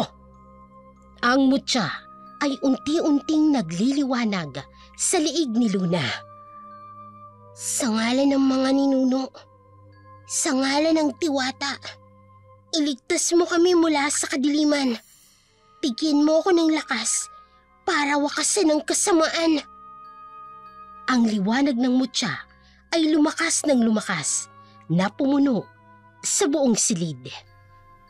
Oh! Hindi! Hindi maaari! Paanong nangyari ito?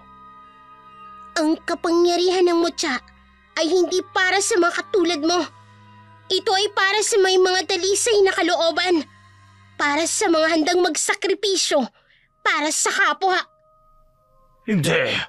Ang lakas na yan ay dapat nasa akin lang. Sa akin lang! Sa pagkakataong yun, mas lalong lumakas ang determinasyon ni Luna na tapusin ang pananamantala ni James sa mga kababaihan ng San Felipe. Lola, ako nang bahala rito. Hanapin niyo na po yung mga babae. Pakawalan niyo po sila. Hindi. Hindi kayo makakalis. Akin ang mga kaluluwa nila. Mabuti, Apo. Hawakan mo siyang mabuti sa liwanag na yan. Tigilan mo ito. Hindi mo alam ang kapangyarihan ko. Hindi ka na makakapanakit pa ng sino man. Nasa akin ang kapangyarihan ng mutya. Ilang dekada kong hinanap ang mutya na yan. Bilisan mo po, Lola. Hindi ko alam kung hanggang kailan ko kayang pigilin ang lakas niya. Papatayin ko kayong lahat kapag nakawala ako rito. Wala kayong lugar sa mundong ito. Ang bilog na liwanag na kumukulong kay James ay unti-unting humihina habang nauubos ang lakas ni Luna. Sa isang iglap, nabasag ang proteksyong liwanag at mabilis na tinungo ni James si Luna. Hinawakan sa liig at itinaas sa hangin. Ang dating maningning na silid ay muling napuno ng kadiliman habang ang mga anino sa dingding ay parabang sumasabay sa pagdiriwang ni James sa kanyang tagumpay. Akala mo matatalo mo ko? Mahina ka! Katulad ng ibang babaeng nandito ngayon! Mararanasan mong kahinaan ng mga katulad mo! Lola, tumakis niya kayo. Dilihan niyo. Iligtas niyo ang mga babae. Hindi sila dapat manatili rito. Hindi, Apo. Hindi kita pababayaan. Hindi ko hahayaang maging katulad ka nila. Papipiliin kita! Ibalik mo ang babae yan o mamamatay ka sa aking mga kamay. Wala ka ng kawala. Lola, mainig kayo. Kaya ko ito. May mutya ako. Iligtas niyo sila. Huwag niyo akong isipin. Tingnan mo ang walang silbi mong mutya ngayon. Sa ilang sagitang, idadagdag na kita sa aking koleksyon. Makakasama mo na ang mga kaibigan mo sa walang hanggan. Lalo na! At lalo akong lalakas sa aking kapangyarihan! Tumakas na kayo. Dili niyo. Hindi kita iiwan, Luna. Hindi ko kayang gawin yon. Sundin mo ako, Lola. Kaya ko to. Hindi ako papayag na maging biktima pa sila. Tingnan mo! Nangihina ka na! Nawawalan ka na ng buhay! Maaari kitang patayin ngayon din! Pero gusto kong makita mong nabigo ka! Gusto kong makita mong bumabalik na sa akin ang mga babaeng pinakawalan mo! Di ka mananalo. Ngayon na, Lola. Talian niyo! Sa gitna ng tensyon na bumabalot sa silid, isang malakas na putok ng baril ang gumitla sa kadiliman. Ang ikalawang putok ay dumating agad. Ngunit walang epekto ang mga ito kay James Miller. Sa halip, ang mga putok ay lalong nagpagalit sa nilalang na nagpapanggap na dayuhan. Wala kayong magagawa! Hindi ako tao! Hindi ako maaaring patayin ang mga baril ninyo! Lola! Luna! Mga hangal! Tingnan ninyo kung paano ko kayo papatayin. Ang inyong tagapag-alaga ay papatayin ko rin. Biglang may makamandag na liwanag ang bumalot sa lugar. Bitiwan mo ang tagapag-alaga ng mutya. Masamang nilalang. Hindi.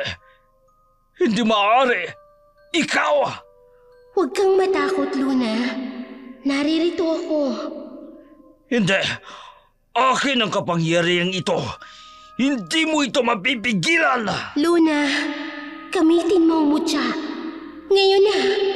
Gamitin mo ang lahat ng natitirang lakas mo. Biglang nagliwanag ang mutya sa liig ni Luna. Ang liwanag ay kumalat sa buong silid. Tinatalaban ang bawat sulok ng kadiliman. Hindi! Ang kapangyarihan ko! Nawawala! Hindi maaari! Walang lugar ang mga katulad mo sa mundong ito.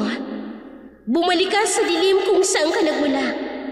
Wala nang halaga ang iyong kapangyarihan sa harap ng dalisay na puso.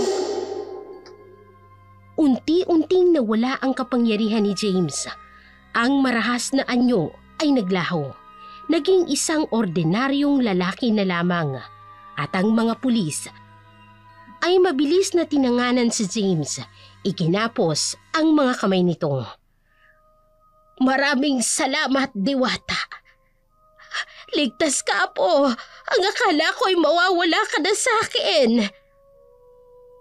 Mabuting tagapangalaga ng mutya. Patuloy mong pangalagaan ang kababaihan ng San Felipe. Huwag kang mawawala ng pag-asa at ng lakas ng loob. Unti-unting nawala ang Diwata. Habang dinala naman ng mga pulis si James Miller palabas ng lumang bahay, narinig pa rin ang huling sigaw nito at ang galit dahil sa pagkatalo. Nang sumunod na mga araw, natuklasan ng mga pulis ang madilim na sikreto sa likod ng pagdukot ni James Miller sa kababaihan ng San Felipe. Sa loob ng lumang bodega, natagpuan ang mga ebidensya ng kanyang mga kasamaan, mga chat message at pangakong magandang trabaho sa ibang bansa, malaking sweldo at maginhawang buhay para sa pamilya ng mga biktima. Itong naging pain sa kanyang bitag, ang pangarap ng mga dalagang makaahon sa hirap. Sa imbestigasyon, nalaman na si James Miller ay bahagi ng isang matagal ng sindikato ng mga aswang na nagpapanggap na dayuhan. Ginagamit nila ang social media para makipag-ugnayan sa mga kababaihan at kadalasan ay nagmumula sa mahihirap na pamilya. Nang makuha na ang tiwala ng mga ito, ay sa kanila gagamitin ang kanilang kapangyarihan para kontrolin ang isip ng mga biktima. Ang mga babaeng nadukot ay dinadala habang nakatali sa isang madilim na silid sa loob ng bodega. Dito ginagawa ni James ang kanyang ritual. Kinukuha ang kaluluwa ng mga babae at kinakain ito. Sa pag-aakalang sa ganitong paraan ay matatagpuan niyang tagapag-alaga ng mutya. Ang bawat kaluluwang kinakain niya ay dumaragdag sa kanyang kapangyarihan. Ang mga babaeng nawawala ng kaluluwa ay nagiging parang mga wala sa sarili. Walang malay, walang emosyon at ganap na kontrolado ni James. Si Nicole ang naging unang biktima. Nalinlang siya sa mga pangako ni James ng scholarship sa ibang bansa. At ang iba pang mga babae ay nainganyo sa mga pangakong trabaho sa ibang bansa, negosyo at magandang kinabukasan. Lahat sila'y biktima ng kanilang mga pangarap na makaahon sa kahirapan. Ngunit salamat sa mutya ng kalamansi at sa lakas loob ni Luna, nabigyan ng pangalawang pagkakataon ang mga biktima. Ang mga kaluluwang kinain ni James ay bumalik sa kanilang mga katawan nang mawalan siya ng kapangyarihan. Ang mga babae ay unti-unting nakabalik sa dating kalagayan. Bagamat may mga trauma pa rin dahil sa kanilang naranasan. Sa tulong ng mga pulis at ng lokal na pamahalaan, nakatanggap ng counseling at suporta ang mga biktima at ang kanilang pamilya. Si James Miller ay nahatulan ng habang buhay na pagkakakulong at ang kanyang sindikato ay patuloy na tinutugis ng mga awtoridad. Sa San Felipe, muling sumibol ang mga puno ng kalamansi sa hardin ni Aling Maria. Ang mutya ay nananatili sa pangangalaga ni Luna, na ngayon ay mas determinado pang protektahan ang kababaihan ng kanilang nayon. Hindi man nila nakikita ang diwata, ay patuloy na nagbabantay sa kanila, handang tumulong sa oras ng pangangailangan. Naging aral sa lahat ang pangyayaring ito, na sa likod ng mga pangakong ginto ay maaaring may nakatagong kasamaan. Ngunit pinatunayan din ito na ang tunay na lakas ay hindi nakasalalay sa kapangyarihang dulot ng kasamaan, kung hindi sa pusong handang magsakripisyo para sa kapwa.